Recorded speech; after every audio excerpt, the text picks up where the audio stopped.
오늘 예레미야 18장 말씀으로 우리 가운데 오신 하나님 말씀의 은혜가 우리 안에 넘치기를 원합니다. 1절 여호와께로부터 예레미야에게 임한 말씀에 이르시되 너는 일어나 토기장이의 집으로 내려가라. 내가 거기에서 내 말을 네게 들려주리라 하시기로 내가 토기장이의 집으로 내려가서 본즉 그가 농로로 일을 하는데 진흙으로 만든 그릇이 토기장이의 손에서 터짐에 그가 그것으로 자기 의견에 좋은 대로 다른 그릇을 만들더라. 하나님께서 예레미야를 토기장이의 집으로 보냈습니다. 거기에 가서 보니 토기장이가 진흙으로 그릇을 만들다가 그게 터져버리니까 그것을 부수고 다시 만드는 것을 보았죠. 그릇을 부수려고 만드는 사람은 없죠.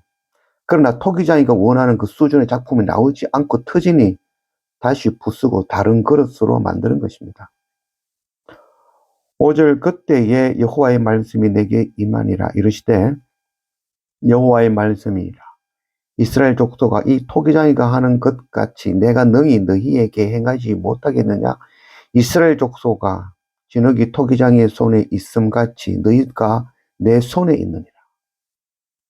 하나님께서는 그 토기장이를 통해서 이스라엘 백성들에게 이와 같이 동일하게 너희에게도 이런 일이 일어날 수 있다는 것을 이야기하시는 것이죠. 그래서 열방의 복음을 전하기 위해서 하나님께서는 이스라엘 백성들을 먼저 택하여 세우셨죠.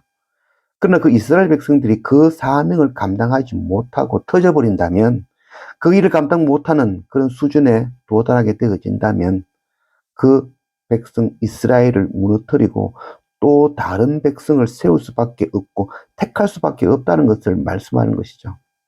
7절 내가 어느 민족이나 국가를 뽑거나 부수거나 멸하려 할 때에 만일 내가 말한 그 민족이 그의 악에서 돌이키면 내가 그에게 내리기로 생각하였던 재앙에 대하여 뜻을 돌이키겠고.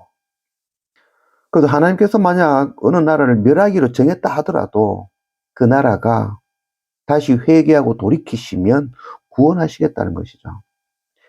그래서 하나님께서는 구원과 심판을 정하신 것이 아니죠. 그들이 전부 다 돌아와서 하나님께로 하나님 백성 되어지기를 원하시는 것이 바로 하나님이시죠.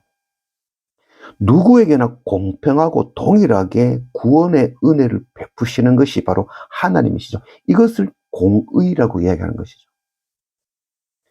9절 내가 어느 민족이나 국가를 건설하거나 심으려 할 때에 만일 그들이 나보기에 악한 것을 행하여 내 목소리를 청종하지 아니하면 내가 그에게 유익하게 하리라고 한 복에 대하여 뜻을 돌이키리라. 이스라엘을 두고 한 말씀이죠.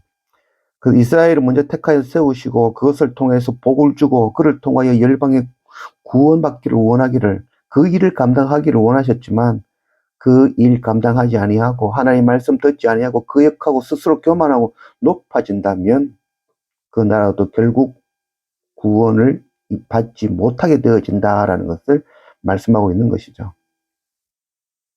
11절 그러므로 이제 너는 유다 사람들과 예루살렘 주민들에게 말하여 이르기를 여호와의 말씀에 보라 내가 너희에게 재앙을 내리며 계획을 세워 너희를 치려 하노니 너희는 각기 악한 길에서 돌이키며 너희의 길과 행위를 아름답게 하라 하셨다 하라.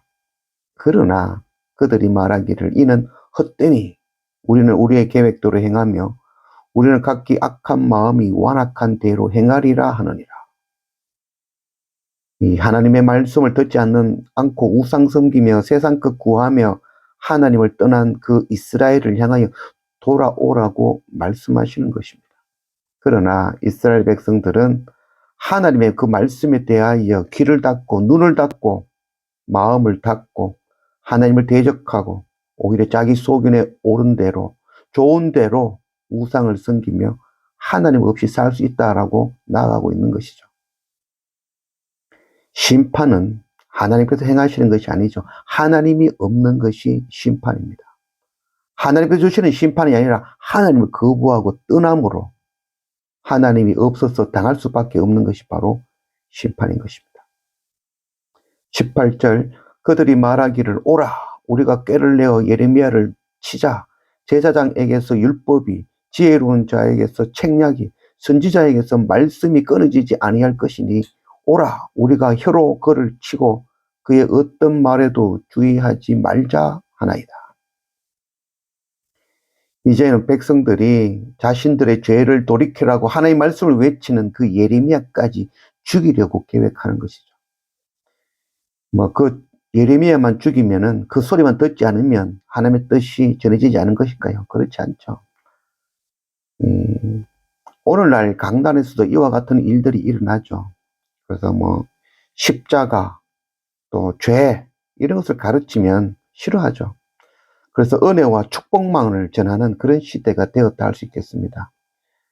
그래서 이 목회자들은 죄를 외면하죠. 이는 목사들의 죄이면서 또한 이 땅에 복 구해주기를 원하는 성도들의 죄이죠. 그래서 우리를 향하여서 사람들을 향하여서 죄인이다, 틀렸다, 십자가 지라 하면 듣기 싫어하죠. 그래서 목사는 성도들이 원하는 그 십자가 없는 값싼 은혜와 세상의 복을 전하는 거짓 교사가 되고 있는 것이죠. 죄를 지적하고 회개를 촉구하던 그 광야에서 외치는 세례 요한은 죽임을 당하고 말았죠. 회개하라, 천국이 가까웠다. 광야에서 외치는 소리가 넘쳐나기를 원합니다. 말씀과 예배로 자신의 죄를 발견하고 하나님께로 십자가 앞에 엎드리는 그런 우리 모두가 되기를 원합니다.